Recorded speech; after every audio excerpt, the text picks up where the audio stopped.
representing the Trinamool Congress. He's the chief national spokesperson of the party, as well as the leader of the Trinamool Congress Parliamentary Party in the Rajya Sabha.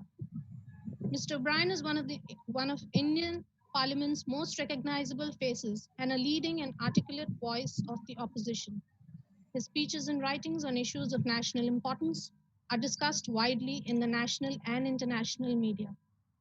Presently, he serves on key parliamentary committees such as Human Resource Development, Ethics, Business Advisory, and many more.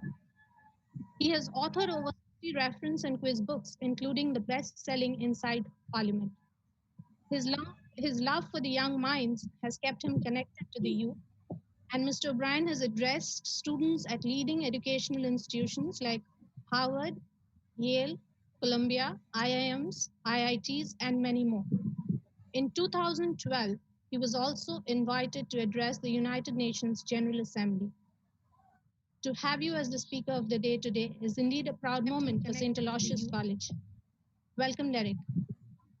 I would now request the principal, St. Aloysius College, Mangalore, Reverend Dr. Praveen Martis, SJ, to make the opening remarks.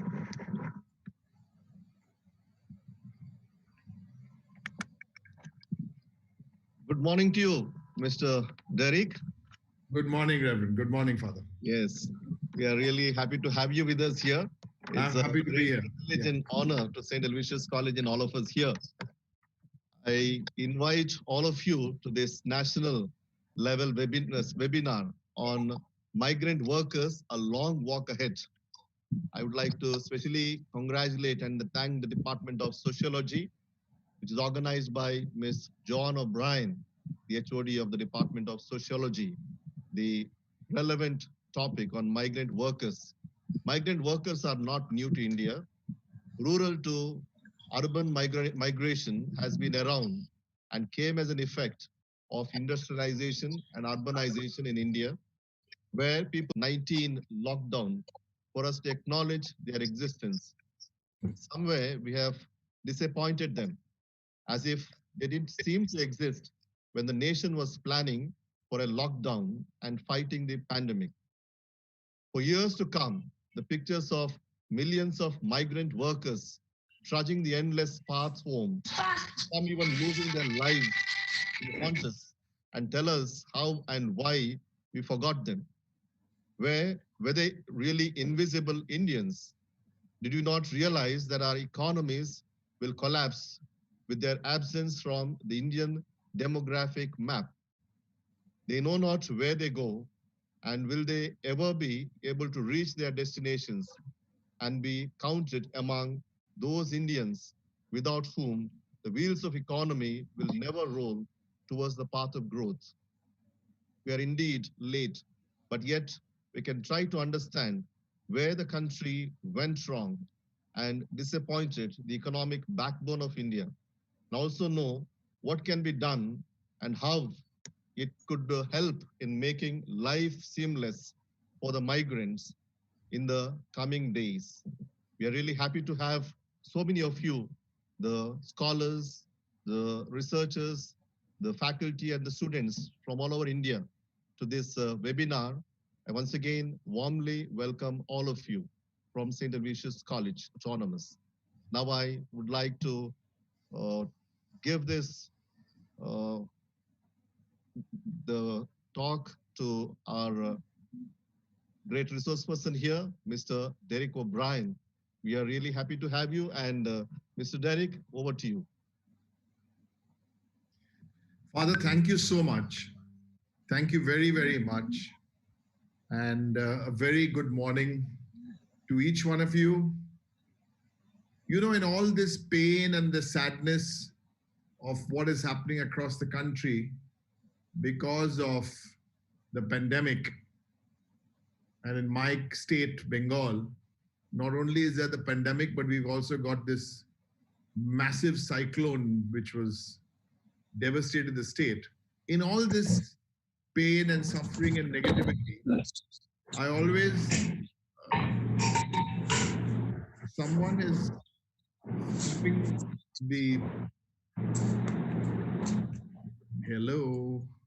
Go ahead, Derek, we can hear you. Yeah, the pictures on my screen are changing. So it's like there's one Mr. Anjan Behra now on the screen.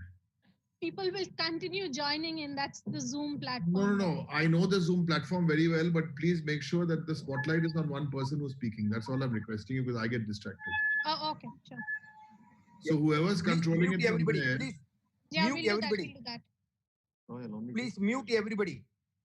Yeah, so that's what I'm trying to tell you because I'm doing 4-5 Zooms every day. So I didn't know about Zoom 6 months ago, but please, yeah, You that's a just good. click on your picture, Derek, then you'll not be able to see anybody else. No, No, no, no, please, please you have to mute everybody except the Everybody speaker. is mute. Please understand. All are muted. Yeah. You guys have the control there. 1 second, hold on. Huh? Can you hear me All now are not clearly? muted. Can you hear me clearly? Yes. Okay, chalo.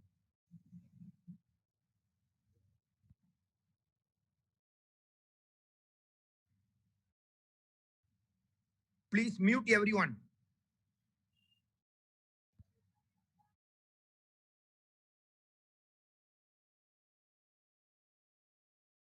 Sir, sorry, sir, we can't hear you. Can you all hear me clearly? Yes, sir.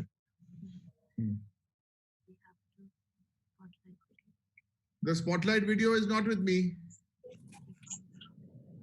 Organizers, please mute everyone. I have done that.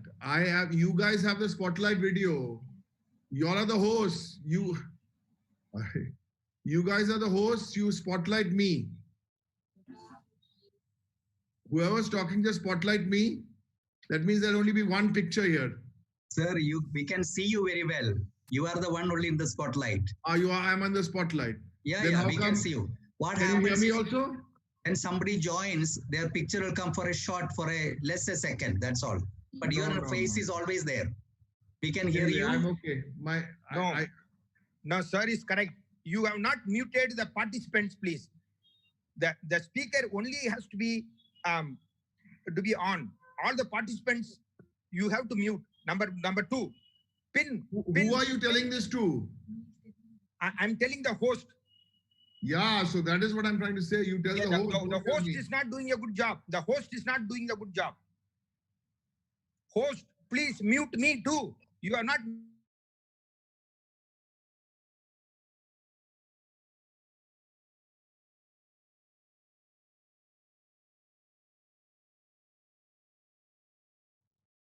Now tell the host to please spotlight the speaker.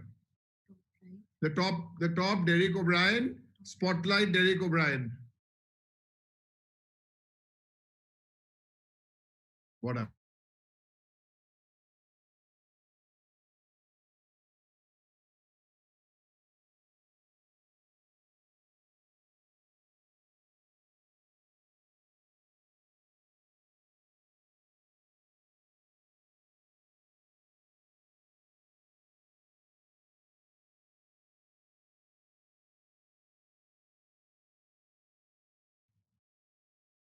Now, thank you. Can you all hear me? Just put a thumbs up if you can hear me. Very good. Okay, very good, very good, very good. Okay. Yes. Thanks. So here we go. So firstly, all the academics here, all the researchers here, I'm not an academic, nor am I a researcher. Okay. So I'm going to give you this from 2 points of view, and I'll take questions after that. So let's begin. I think I'll start with the present. I'll start with March, and then I'll try to give you a macro view as to how I understand, firstly, in the short term, what happened, and then what's the big picture.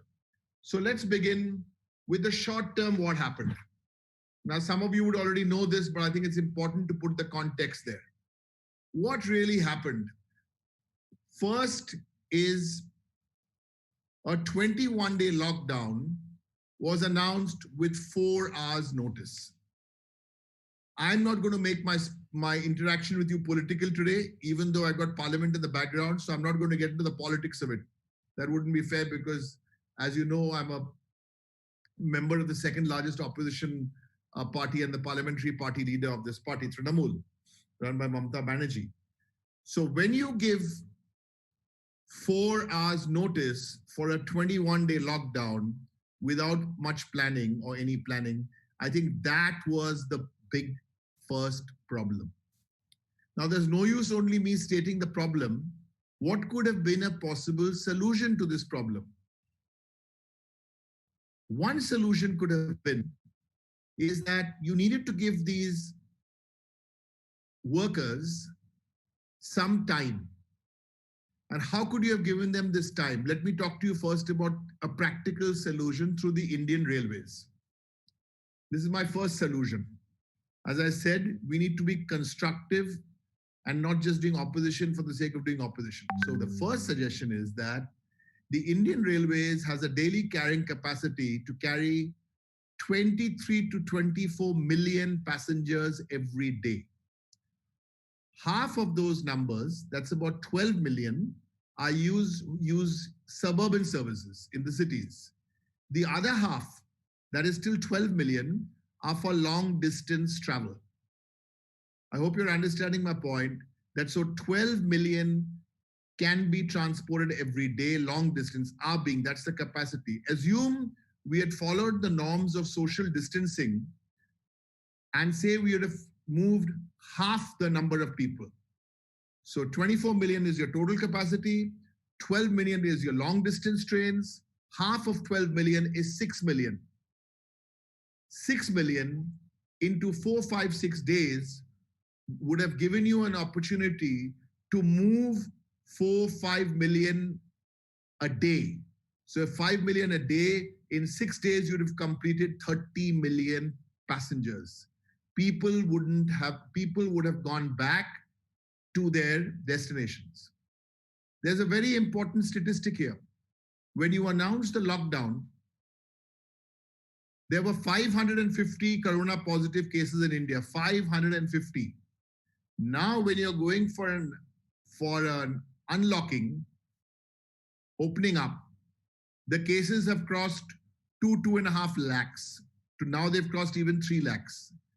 So when you decided to move the workers, and you could have thought it out differently, but instead, what did you do? You first said nobody will move. Then you said buses will run for Delhi, UP, etc. And then in May, you came up with the idea of trains. So that's my first point. By the way, I don't like the term migrant workers. I don't know what your views are on it. And if I say something today which you don't like, we can disagree. Please don't get touchy about it. So I prefer the term guest workers, mehman. So guest workers is a better term than migrant workers. Having said that, let me come back to this point about having moved them. Now, when you decided to move the migrant worker, when you decided to move the guest worker, then you decided the state government has to accept those workers. Obviously. Here there's an interesting point. The state government is the implementing authority. In other words, if the guest worker, when he or she arrives at a spot, at the platform, at the arrival platform, the screening has to be done. Who will do it? State government. 2, you will go into home quarantine. Who will supervise that? State government. Number 3, you will do quarantine, institutional quarantine. Who will do that? State government. And if you have some signs, if you're symptomatic, then you have to go to a hospital. Who will do that? State government. So this is the broad problem. That's why I gave you the solution in a non-political way, is that the first, not a mistake, it was a blunder. Father, in his introduction, was saying the migrant workers were disappointed. I think Father was a little soft. Disappointed? No. I think they were devastated because we abandoned them. When I say we, not only the government in power, we as a society abandoned them. I'll come back to the question about how this was, because what really happened, like for example, in my state from Bengal, we managed to get out 1,000 rupees each to 2 lakh guest workers, 1,000 rupees in their bank account. And many states had to take care of the workers from the different states. So that was the situation. And I think those pictures which you saw tell the story the best. This is as far as my understanding goes of how I see this situation. Because eventually, those same guest workers who were kept in different states, they were sent back from May the 1st. You know what happened, because the trains after that were sent. My question is, why didn't you send them back on the 24th, 25th, 26th, 27th, 20th of March and then go for a total lockdown? Otherwise, now you've sent them back. The Lord only knows how many of those are positive. And you saw those pictures, 80 people died. That's the official figure. I don't know how many actually died, maybe more than that. They were packed into the trains. There was no social distancing. You can see those pictures there on the net. Leave the short term out now. This is what has happened, and I've spent 15 minutes telling you about this. I want to try and give you a perspective of beyond the last 3 weeks. Beyond the last 3 weeks. Let's get to the census first. The 2011 census broadly talks about the number being about 50 million. A more realistic estimate, people say, is anywhere between 80 to 100 million. And that's why the Chief Minister of Bengal suggested about 10 days ago, you please directly, no questions asked, put 10,000 rupees into each bank account. If you put 10,000 rupees into 1 lakh people's bank account, that's 10,000 crores. How can that be done? Well, one suggestion we made for that of putting the money in, where you're suddenly going to get maybe 8,000, 10,000 crores. So we suggested that there's an MP led fund, which is a local area development. All MPs, Lok Sabha, Rajya Sabha, that fund has now been suspended because of COVID. 5 crores goes to each MP every year. So for 2 years, it's been suspended now for the next 2 years. So our suggestion was you take 5 into 2, that's 10 crores of 800 MPs. You've already taken that money, 8,000 crores. So our suggestion was you put that money into this unorganized sectors through direct benefit transfer. I'm coming back now I want to talk to you a little about my understanding after doing some reading on this fascinating subject. As I was saying in the beginning, in all this negativity, there's also some positivity. One piece of positivity is we suddenly got to know about guest workers. And the other positive, of course, is that we wouldn't be having this session if everything was hunky-dory. I'm so happy that I've got an opportunity and a privilege like this to talk to young people. And if there are any academics here, I've been told, and there are researchers, please don't take me too seriously, okay? Because politicians are always generalists. So I still managed to do some study on the subject, but let me try and give you my perspective. And you may have a different perspective. That's absolutely fine in a democracy. So I was giving you the 2011 census, and I said, yes, we'd come to about 100 million. Now, the figure which is generally acceptable is about 25 to 30 million interstate migrants, as opposed to intrastate, means migrating within the state. So where does this migration happen? Studies have revealed that where rural population is dense, that's where the move out happens. And where the density of population is high, that's where you have out migration. Pause a thought there, but there's an interesting, I can't have a question and answer here because there are so many of you, and that's nice. But if you leave this migration as in migrant worker or guest worker out, the actual highest number of people, this is going to surprise you, who actually move within the state or from one state to the other. Guess what? People who actually move within the state or from one state to another, they are not migrant workers. The biggest movement, and there's some data to prove this, the biggest movement for that is women getting married. Yes, that is also a form of migration. Obviously, it's a kind of permanent migration. But if you look at those numbers are huge. As I said, moving from one district to another district after marriage, and then you stay there. And of course, the other one is from one state to the other state. Now let's come back to our guest workers. Enough data to suggest that 8 out of every people who is persons who are a guest worker, migrant worker, 8 men, 2 women. 8 men, 2 women. And if you do get a chance, there's a gentleman called Chinmay Tumbe, T-U-M-B-E, IIM Ahmedabad professor. He's written a fabulous book, A History of Migration. History of Migration. And there they talk about the duration of the migration. And the duration of the migration is actually can be divided up into 3 parts. The short-term migrant, which is 2 to 3 months. The long-term migrant, which is up to 10 months. Typically, who would these long-term migrants be? They'd be our security guards, they'd be construction workers, long-term migrants. And traditionally, they come and go back round about the monsoon.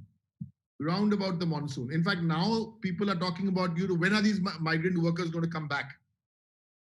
When will they come back? Now that they've all gone. Once we believe that there'll be, perhaps some believe that there'll be a wage increase, so they'll have to come back. They will not come back now in the monsoons, July, August. Lots of them from Bihar. In fact, Bihar and UP have the largest, as you know. So maybe after Chhat Puja, that is, I think, September, October. So the short term, 2 to 3 months, the long term, up to 10 months, security guards, construction workers, and that kind of thing. And then, of course, the third one is the permanent migrant.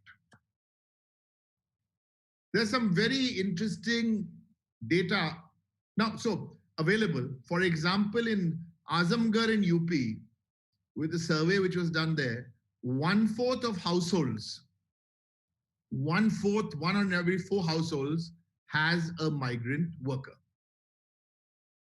The other interesting thing is that within the migrant worker, you'll see there is a cluster, which we could call a cluster. For example, in Odisha, from Odisha's Ganjam district, 2 lakh from Ganjam are in Gujarat. More specifically, they are in Surat. So that's how it kind of happens. Now, the interesting thing about migrant workers, you could ask me, is that how do they go? What is the modus operandi, where if a migrant worker wants to go, let's say, from a district in Bengal to Maharashtra. So here there are basically 2 ways. One is the agent, and the other is the word of mouth, the migration network, and apparently, I don't have data, but the suggestions are that 7 or 8 out of every 10 go by word of mouth, go by the migration network, and only about 2 out of 10 may use the agents. So what else can I tell you about? I can tell you about rural to urban. For example, the 3 baskets of a lot of migrant workers go to Mumbai, Delhi, and Surat. Now, those who go to, let's say, Mumbai, Delhi, and Surat, that is typically rural to urban. Whereas those who go to, say Pune, Bangalore. That is not rural to urban. People who are going there are urban going to another urban. Okay. I haven't given it a lot of thought for the Northeast, but I'm sure if you're in Delhi, as I am, there are a lot of Northeast also people because of the language they speak, and of course Kerala, you know better, because 30% of the GDP of Kerala is for outbound migrants. Bengal also now of late are having a lot of outbound migrants because of those specialist workers. So these are the kind of thoughts I had on migrants. Now, unfortunately, there's not in Parliament. You see this building at the back. There isn't. In fact, where I am in Delhi now is about maybe half a kilometer from Parliament. Just where I'm. Just to give you a sense of where I am in Delhi. Now, there's only one labor law, which is the Interstate Migrant Worker Act of 1978. If any of you are interested to read the Interstate Migrant Worker Act of 1978. But as I said, the positive is that I hope these issues now come into reality about a migrant policy, about a formal migrant policy between states. Some states may have started a MOU. Then the other problems of how do you address a ration card? Everyone's saying one nation, one ration card, but how does the migrant worker who is in Maharashtra with his permanent address in Bengal, how does he avail of the ration? So that's a problem. Or for example, women migrant workers get the worst deal possible, because even in Anganwadi, you not even get those benefits. Or if somebody is traveling with a child, they would not get the midday meal. So these are the basic issues which need to be addressed. And since I'm talking to a group of young students, that's why I'm staying away from the politics, because I mean, I can make a lot of political points here and saying why this was not done, why that was not done. I'm trying to give you a broad perspective. And if you look at the labor laws in India, there's a labor law. There is no different law for migrant workers. Maybe it's time to look there.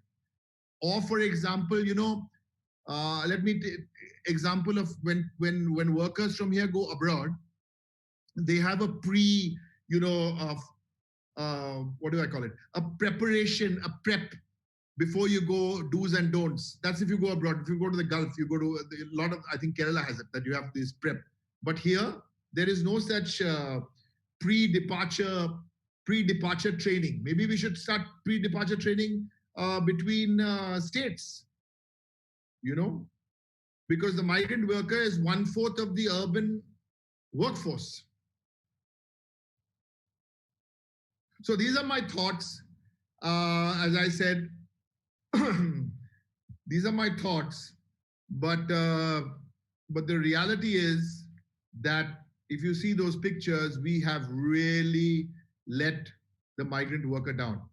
Now, interestingly, there was one chief minister just before Parliament closed. I'm going back to the 3rd week of March. It was the chief minister of West Bengal, Mamata Banerjee, who wrote in March to 18 other chief ministers saying, this was around 20th or 25th of March, just before, when the first lockdown was about to be announced, is that, hey, listen, what are we going to do with these migrant or guest workers? Yeah, but if there's one book you should read on this subject, it's a history of migration by Chinmay Tumbe. By the way, he's not a friend of mine. I've never met him before, so please don't think I'm here to promote his book. No. I interacted with, he interacted with about 10, 12 MPs about 2 weeks ago, and I really liked some of the stuff he put forth. So these are the things on, so I think, and the last point is when the migrants go back, but this is a subject for another discussion. So when the migrants go back, let's say if they want to stay on in their state, what do? My state we've taken, because we're very good with the National Rural Employment Guarantee Scheme, Manrega. So we've been number 1 for the last 3 years as Bengal. So we're actually trying to get them ways to be part of Manrega. Of course, there are other issues with Manrega, the 210 rupees a day and all need to go up to 300 rupees plus a day. There are all issues on Manrega, but I'm at least getting a sense that after being very negative about Manrega and calling it a scheme to dig holes, at least now the current government has seen some sense in Manrega. So that's it for my thoughts on I hope I've managed to give you some sense as to what the situation was between March 24th and then when you shut everything down and you didn't give the migrant workers time. I gave you those railway numbers, and those are actual railway numbers. Of course, to make matters worse, thankfully my state was different, where the state paid 100% of the tickets of the train fares to bring the migrant workers back. I'm so proud of my state for announcing that. Otherwise, there was total confusion. 85% was supposed to be paid by the center, 15% by the state. Complete mess made of that. Yeah. But then I have to make, I'm not shy here to make and I'm father who has invited me here and all of you. It's, the realization, I'm only going to put the facts. These quickie announcements, dramatic announcements, like demonetization was suddenly boom, 8 p.m. GST implementation, this one also. So planning wasn't good. So anyway, so these are my thoughts on the subject. I'll be more than happy to answer some questions on anything.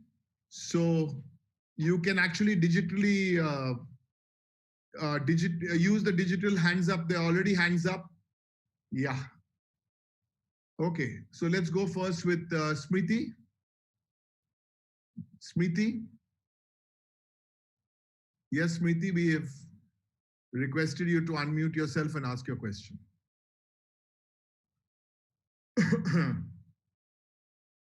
There's so many hands up. Go ahead, Smriti. Hello. Next person then. Manisha. Host, Mr. Host who is sitting there, please. You can unmute Smriti or Manisha, you have to unmute.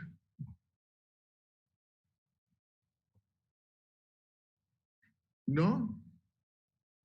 It's not in my control. The host who's sitting in Mangalore needs to unmute. Yeah. Derek Yes. Jonia. Yes. We're not unmuting the participants. I will moderate the questions and I will put it across to you. Ask me then. Okay. So the first question is from Kumudini Mishra. She wants to know what steps. Where is she from? Where is she from? She's from Utkal University, Odisha. Okay. What steps can be taken for sustainable development for migrants?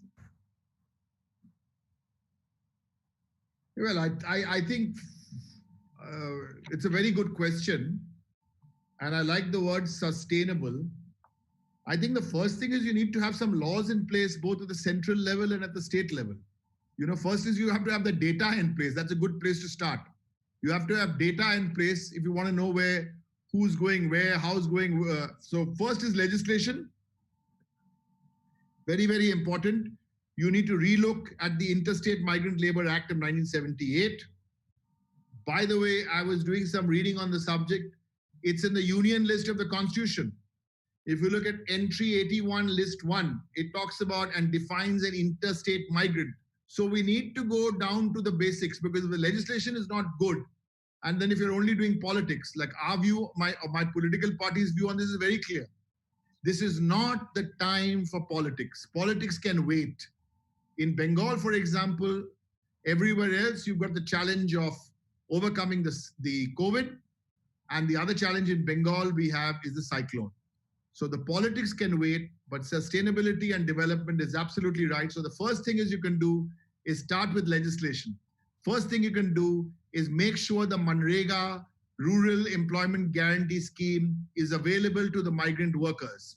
make sure you take make sure they can avail of Manrega, where the minimum daily wage for Manrega is under the daily wage of more than 28 states or 30 states and union territories. So that number has to go up.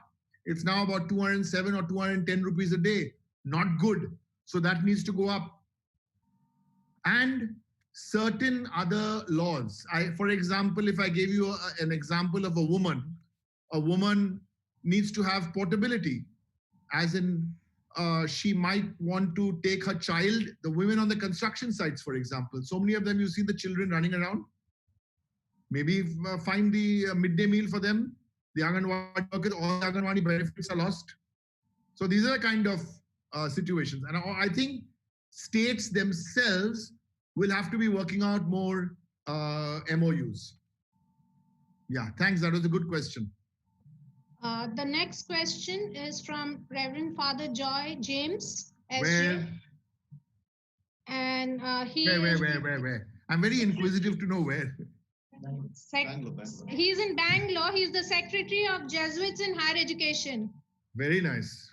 Okay. So don't say, yes, Father. So his question is, can we say that most legislators were not aware of the plight of migrant workers until the lockdown?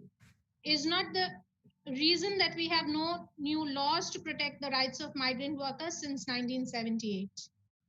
Well, firstly, I must mention, since you said Jesuits and the education, let it be said that the Jesuits, wherever they are in the world, are so well known for the great education they do.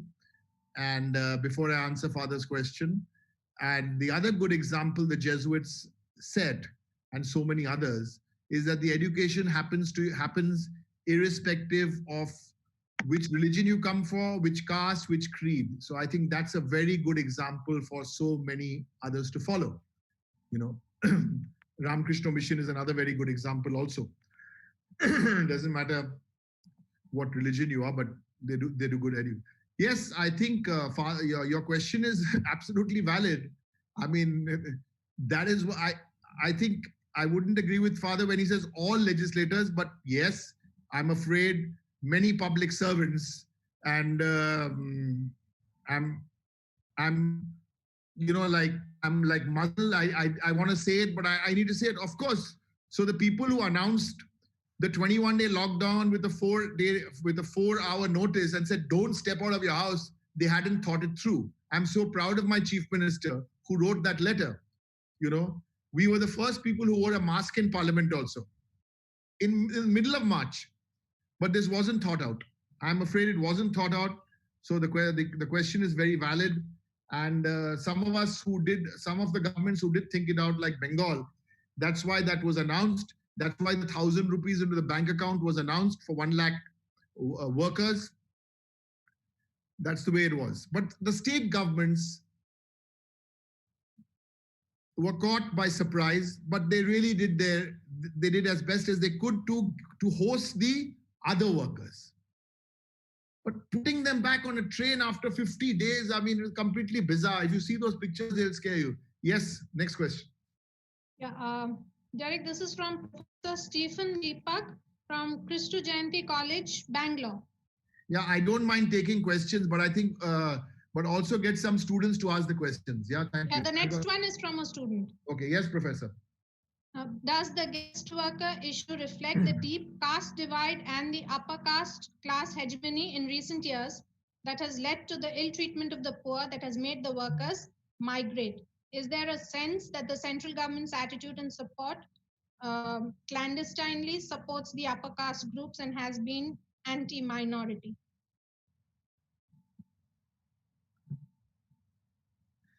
I think a lot of the answer is in the question. But I don't think this is a minority and majority issue. I think this is a people issue, yes. Because I think this has made this entire caste, the social divide. You give your MPs 48 hours notice to fly back to their constituencies. And yet, you give the guest worker 4 hours notice. Where's the thinking? Where is the conscience? Suddenly you pack them off into 80 trains. And so there is there's so much in that question which is there, but there's so much in the question which is there. And there's a fabulous article I read. I can't remember where. Yes. On this caste issue and letting them down. So the gentleman who asked the question can also refer to that article. I think it was written on NDTV, and it was written by. There's an article in NDTV on their opinion page. I think it was written by a lady Chitranga and somebody else. But read it. I read it. It's very interesting, and it talks about this issue in detail. I'm trying to pull it up on my phone to kind of yeah. Go ahead. Next question. Okay, this is from Anag, who's a student and wants to know the dilemma of the migrant workers at the interstate levels is to leave or not leave the place. How can the government make them understand and ask them to take a right decision? And how can the rights of these people during the crisis be taken care of and ensured? Yeah, Anand asked a very good question, because in reality, their rights, etc., were not taken care of. Their rights, etc., were not taken care of, and that's why we are in this horrible situation. You got to understand that. Listen. We need to understand this, and I'm saying this for you to come to your own conclusions. Everyone is saying this issue should have been handled between the state governments and the central governments. Yes. Here's my only question. But before I ask the question, I will answer Anand's part of his question by saying the state government is always the implementing authority. So when you come into my state, I'm going to check you. I'm going to make sure the border is correct. So it's all the state government, right? Here's my question. Before you announced the 21-day lockdown with 4 hours notice, Mr. Prime Minister, Mr. Home Minister, how many chief ministers did you consult? How many? Sadly, none. There lies the problem. Next question. This is from another student, Mohammed Jafar. He wants to know, is reverse migration going to affect the economy?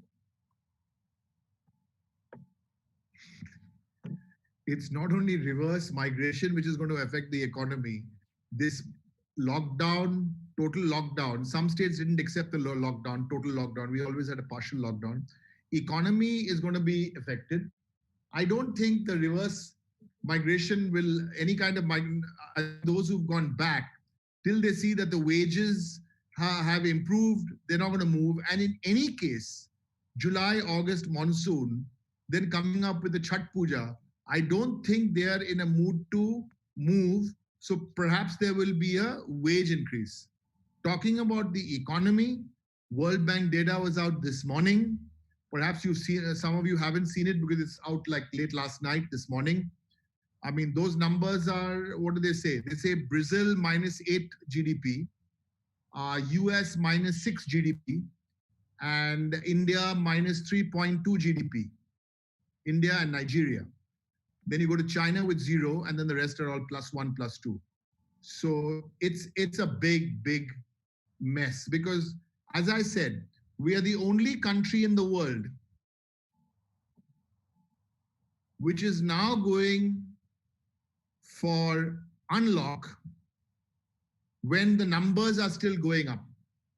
In all the other 6 or 7 countries, when the numbers were plateauing, then you went for the unlock and the numbers came down.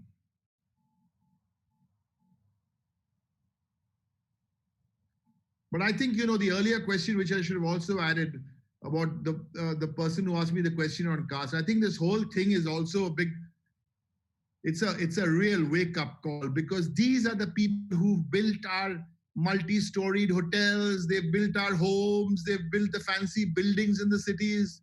This is not the way you treat them. Okay, next question. You can go beyond migrant if you want to ask some questions. Generally, I'm okay. We are on for another 11 minutes, Father Principal. Yeah. And 11 o'clock we'll finish, we said. So great. Yes, that's fine. Yes. Yes. So this is from the University of Kashmir.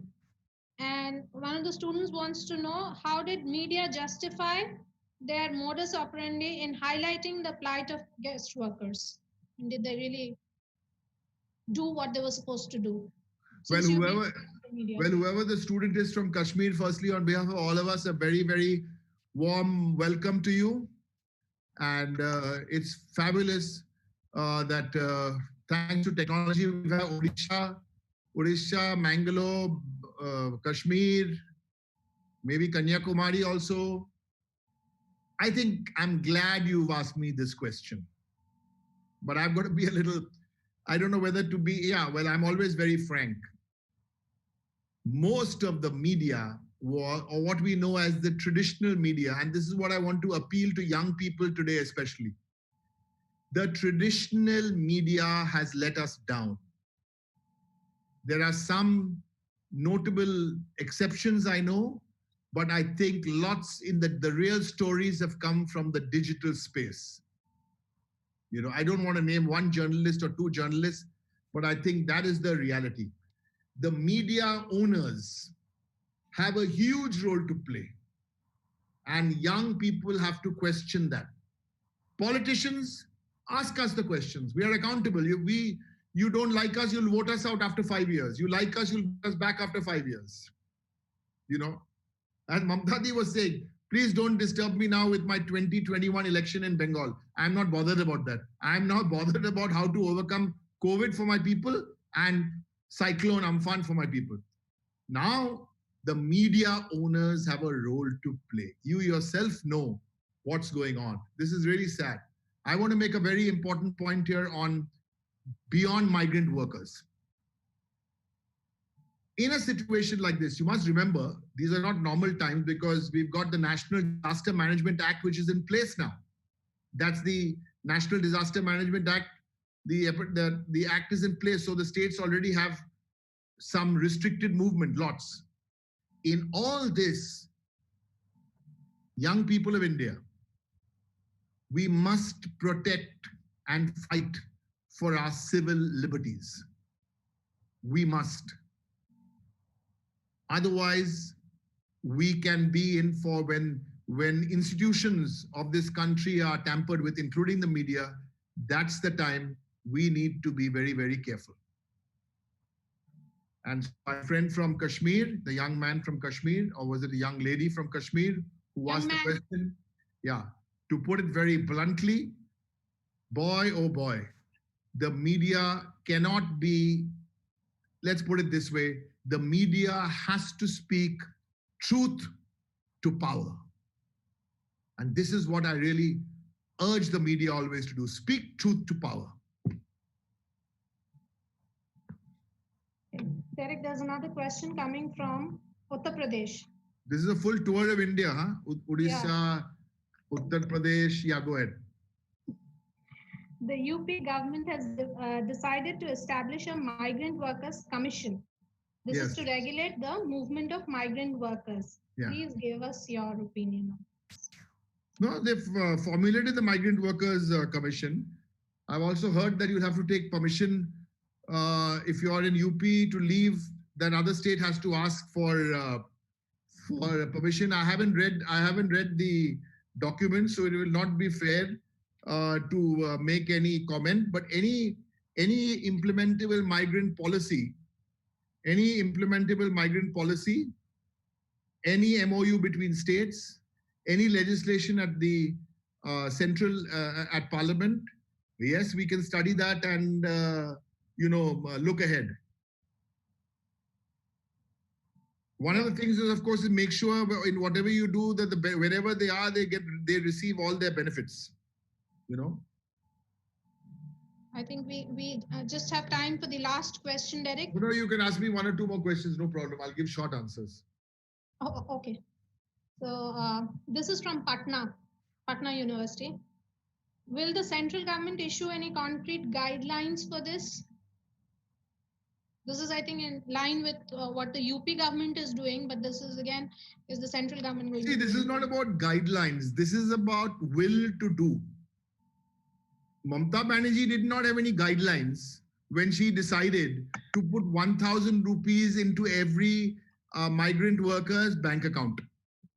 Mamata Banerjee or the Bengal Chief Minister didn't have any guidelines when in the second week of March, she announced before anybody else that, listen, we are going to have a crisis, but before that, no one will starve to death. No one will go hungry. Why? Because I'm going to transfer ration with ration card, without ration card. 8 crore people will get ration for 6 months. Or 10 lakh each insurance to a healthcare worker. So guidelines, I think states have to take their own initiatives. And since you mentioned you're from Patna and Bihar, I think Bihar has a huge responsibility because it's a huge issue. And you also have to remember Bihar is coming in for election in the next few months. So it's going to become a political hot potato also. But I think everyone, like Bengal government has taken a decision, any migrant worker who's come back, register for the Manrega program and put the money in the bank account. And I think the government, what they need to do, and they need to do this fast, they need to get direct money into the bank account, because otherwise if the economy goes down, you'll never be able to pull it out. So councils are fine, having some guidelines are fine, but we have to see the color of money. And money means it has to go directly from the government into the bank account, 10,000 rupees each. Do it now is my message to them. 4 minutes more. Yeah. This is again from a student from the University of Kashmir School of Law. And he says that, has not judiciary failed to protect the fundamental right to life of the migrant workers? So in other words, has not the judiciary I actually forgot to mention this, and I'm glad he's asked me the question. Please go and you'll do some further reading, because I don't like as a politician or a member of parliament to make direct comments, but you look at what the Supreme Court said round about end of March, and all the submissions made to the Supreme Court that there were no migrant workers on the roads. What are you talking about? So please read that. I don't think we have enough time on this platform for me to give you all the details, but you can read that. Maybe now it's too little, too late. Yeah, I think that was the last question, because there's so many. That was the last question? Yeah, because there's so many questions coming in. I don't think. अरे एक दो पूछो ना क्या है? पूछती हूँ, रुक जाओ. Okay, where do we have to see the statistics of the guest workers? Which department is responsible to collect that database of these poor laborers? Because as of now, we don't have them. You know, firstly, I don't think this word poor laborers, you know, they are not, I mean, the adjective poor itself, these are highly skilled. Some of these are highly skilled people. So let's not firstly be condescending and look at them with, you know, some condescension. Some of them are very highly skilled people. These most of the states don't have this data. Most of the states don't have this data. There has to be data. There has to be data. There has to be systems. Because my only wish today is you do all this later. You get the data, you have their pre-departure training, you have legislation, you have commissions, you set all this up. Do all this. But first, and this is not Derek O'Brien, Trinamool Parliamentary Party leader of Rajya Sabha, who's saying this. No. Every economist in the world is saying this. So when you come up with these packages and say, you know, the package is X% of GDP and Y% of GDP, nonsense. Nonsense. And I think the last point I want to make is, in all this, listen, nobody is perfect. We are running the government in Bengal with cyclone and COVID. Do you think we are perfect? Of course not. Of course not. We make mistakes. We course correct. We say we got this little wrong, we're going to do this a little differently. Nothing wrong in that. Our testing numbers were low early.